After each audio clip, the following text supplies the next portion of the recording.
Minister, earlier this month, the Israeli ambassador to Ireland stated the following: "The clear line between supporting Palestinians and becoming anti-Israeli is a thin one, and unfortunately one that's been crossed all too often."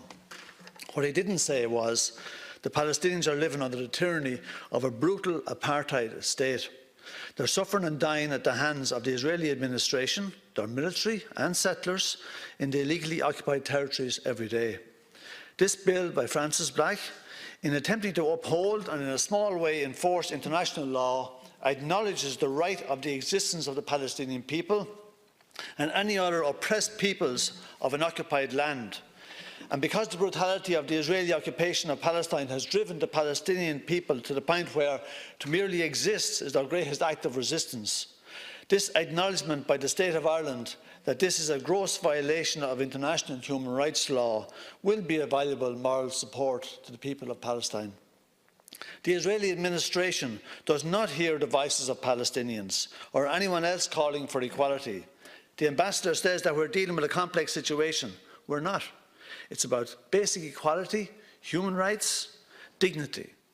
And the actions of the Israeli administration, we see the most sustained violations of the principles and law. If the Palestinian appeal to the UN or the International Criminal Court, the Israeli called this diplomatic terrorism. Peaceful protest is terrorism. Every form of resistance to them is terrorism.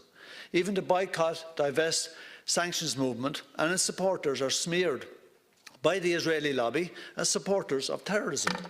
The bill is designed to uphold international law and incur a modest economic penalty on anyone who uses force and violence to steal and occupy another people's recognised territory. Now this is being called extremism by Israel's representative in Ireland. Standing up for human rights is anti-Semitic if those humans are the ones the Israelis are killing. The claim of anti-Semitism is used as a tool, not just against the people that the Israelis don't agree with, but also against the likes of Jeremy Corbyn. If there was a genuine concern about it, I would imagine that the Israeli administration might stop selling weapons to openly neo-Nazi groups, anti-Semite ones in Ukraine.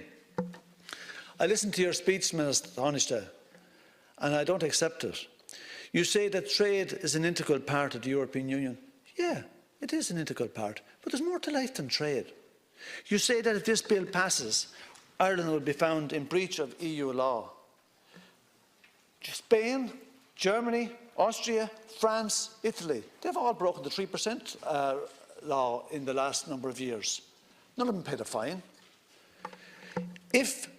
What about the fact that Israel is in breach of international law? Does that matter? Is that a factor? Okay, but is the EU concerned? You're saying that we'll be in breach of EU law if we introduce this bill. Does it matter to the EU that Israel is in breach of international law on a daily basis? Does that bother them? Is that a factor? Is that, when you go to your foreign affairs meeting, your meetings, is it recognised that Israel is breaking international law on a daily basis? Is it? It is recognised. And why aren't they doing something about it?